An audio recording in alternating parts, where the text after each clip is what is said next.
Hello guys, welcome back in our video lecture series. Our today's topic is a logarithm function.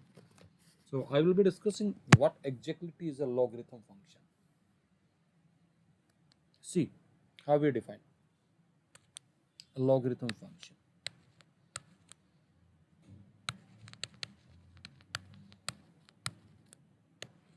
Now how to define logarithms?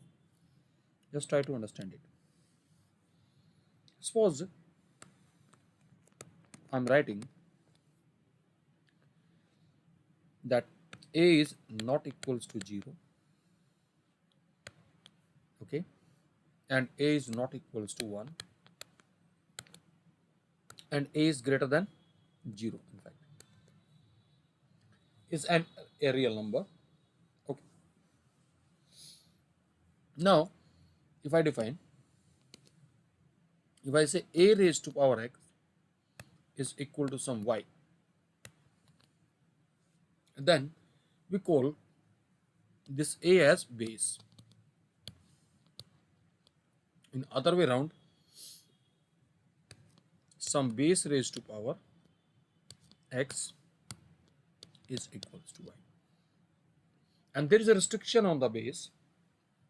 This base should not be 0, should not be equals to 1. So then we define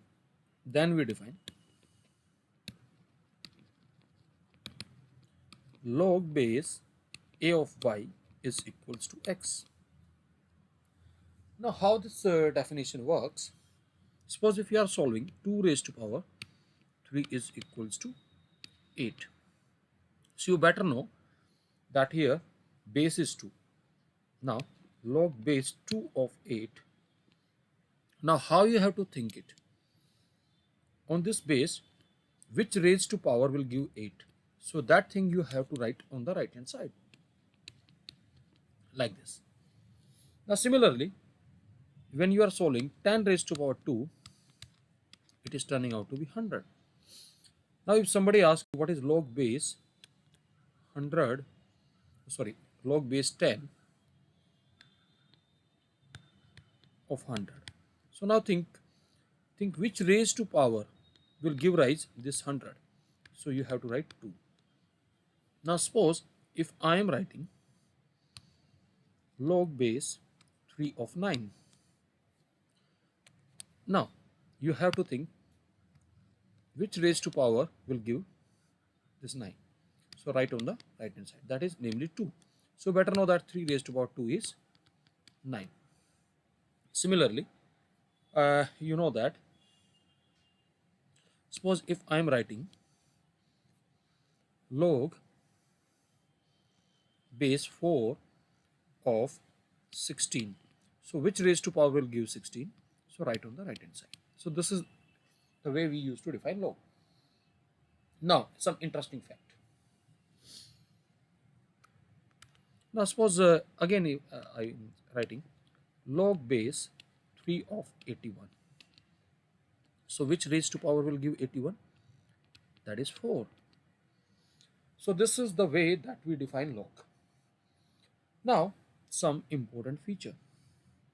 If I am writing log base a of 1, now which raised to power of a will give you 1? That is 0, because a raised to power 0 is 1. So that is why log base a of 1 is 0. So you can say that log to any base of 1 is 0. Similarly, if I ask you that log base a of a, what is that? So which raised to power I should take so in order to get a? So that is namely 1. So these are some property that you should keep in your mind. Now some basic laws of log. Law number 1 is log base a of mn. They define log base a of m plus log base a of n. And law number 2, log base a of m by n is log base a of m minus log base a of n. Now guys, I'm going to establish that how this came into the existence. Proof. Suppose if I take, let log base a of m is equal to some x, then what is the meaning of this?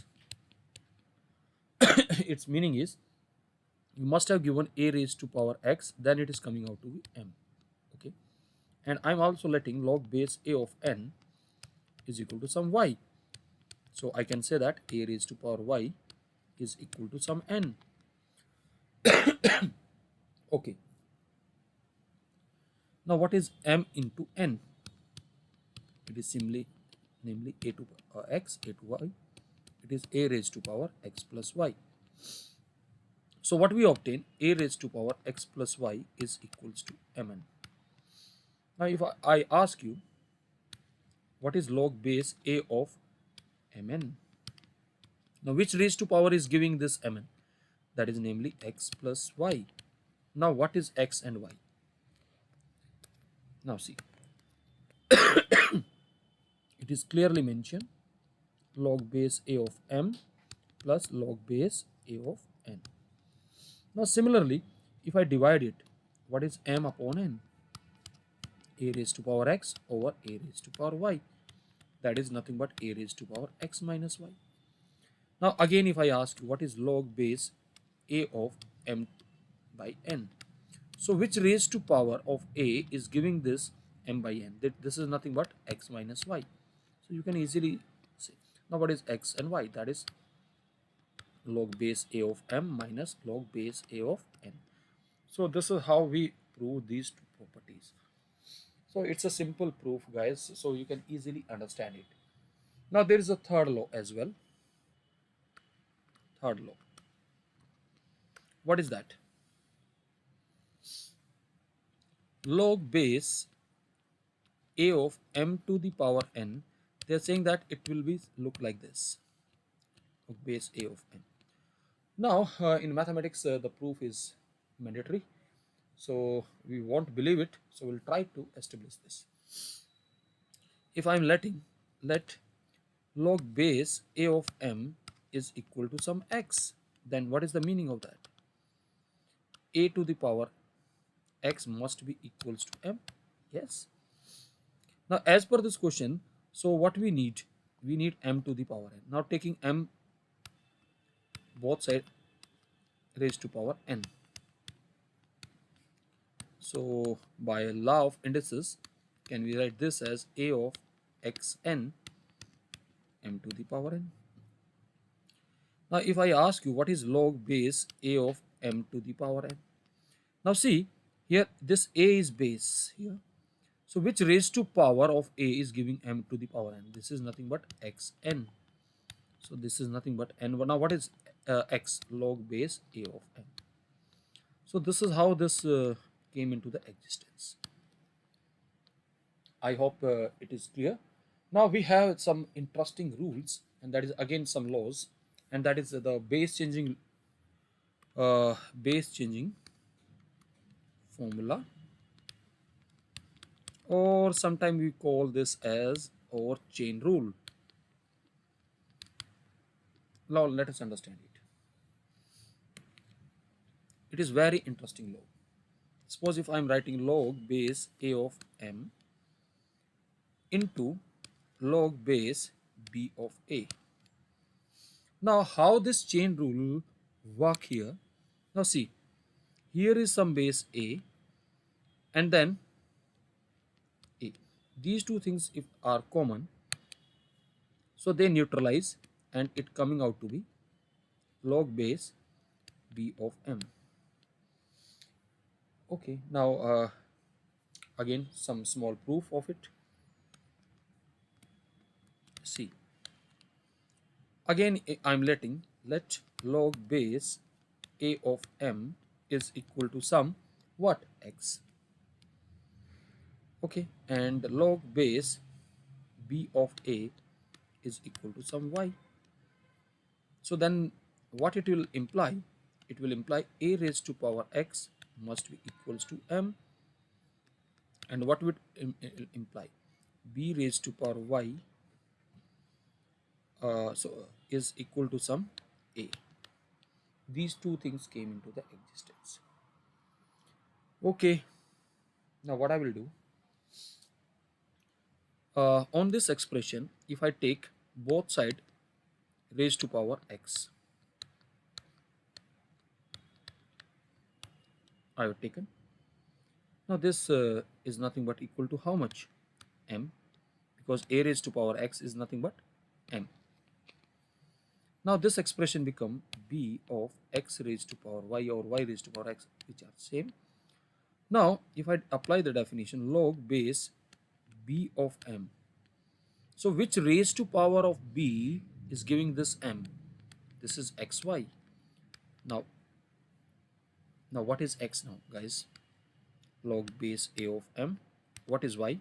Log base b of a. So this is the small proof that I have given you. Now guys, how this will be applied in the problem. Suppose if somewhere you have log base 2 of 3 and then somewhere log base 4 of 2.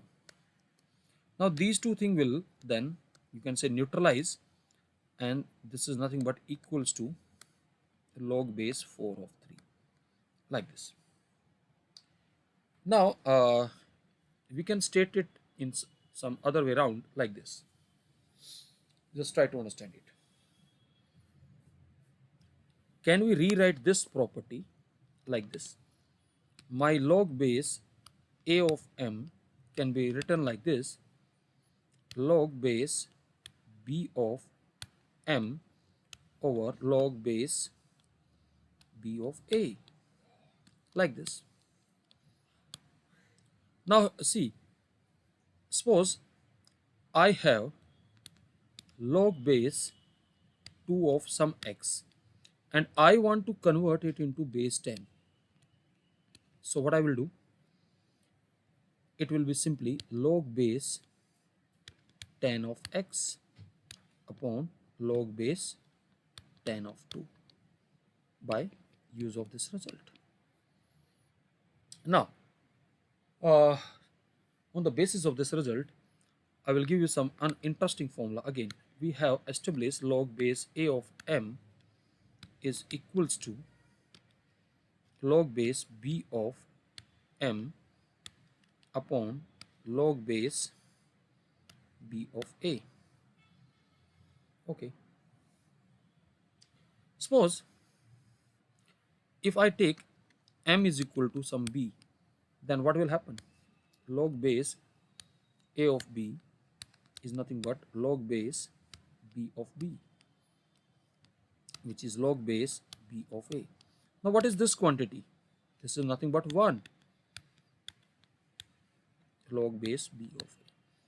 So what we have obtained, we call this as a reciprocal formula. This is nothing but, or you can say the switchover property. Suppose if you are writing log base 2 of 3, we can write 1 over log base 3 of 2, like this.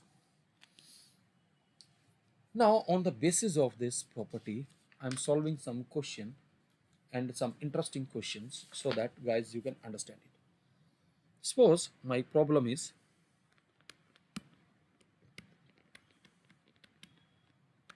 like this: if ABC are positive real numbers, then my question is, then what is the value of log base AB of ABC plus 1 over log BC of ABC plus 1 over log base CA of ABC. I want to know the value of this expression. Now guys, can we write 1 over log base AB of ABC is same as log base ABC of AB. Yes, of course, we can write it by reciprocal formula. So now this question turning out to be, it will become like this: log base ABC of AB plus log base ABC of BC plus log base ABC of AC or C. Now we have studied log base A of M, log base A of N is log base A of Mn. Now repeated use of this property, what will this ABC AB into BC into AC, like this. Now can we write this as log ABC A square B square C square, which is log base ABC ABC whole square. So this will again by power property. Now what we have studied, log base A of M to the power n, log base A of M. Now what is the value of this expression? 1, that is 2 into 1.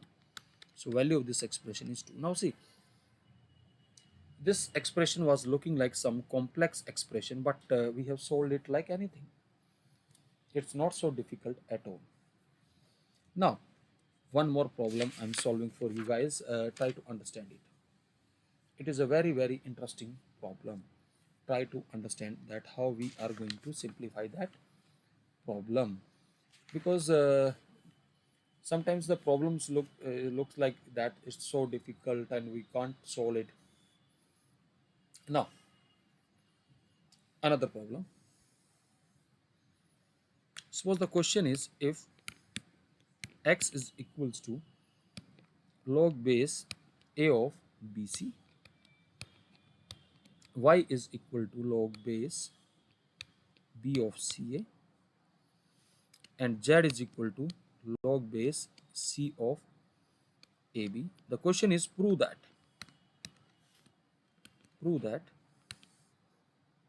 1 over x plus 1 plus 1 over y plus 1 plus 1 over z plus 1 is equals to 1. Now how will establish it? Now guys, can we write x plus 1 as, try to understand it, log base A of BC. Now can we write this as over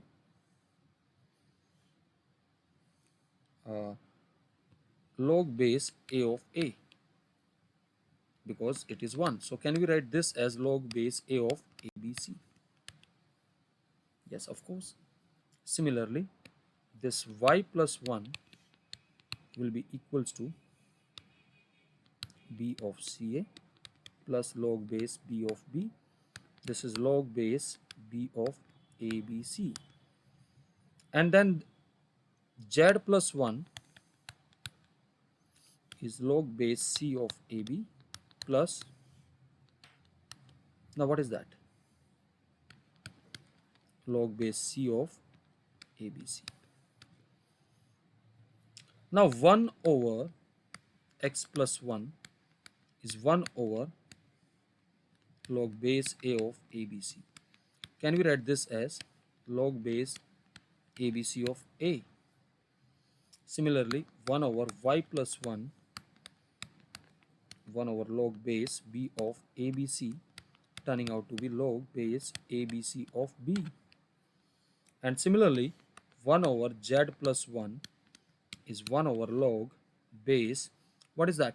I will write this as base C of ABC, that is log base ABC of C. Now what is their sum now, guys? Now sum it up. That is nothing but log base ABC of A plus log base ABC of B plus log base ABC of C. Now this is nothing but log base ABC of what? ABC. What is that? 1. So that proves it. So guys, this is the small lecture that I have given. So in the next lecture I will be covering few more properties and their graphical representation. So please make sure that you follow my lecture and follow me on my Facebook page and as well as on my YouTube channel. Okay, I will give you the link of my YouTube channel. So if you like my content, so please do subscribe and follow me. So till then, bye, take care, say good night, bye everyone.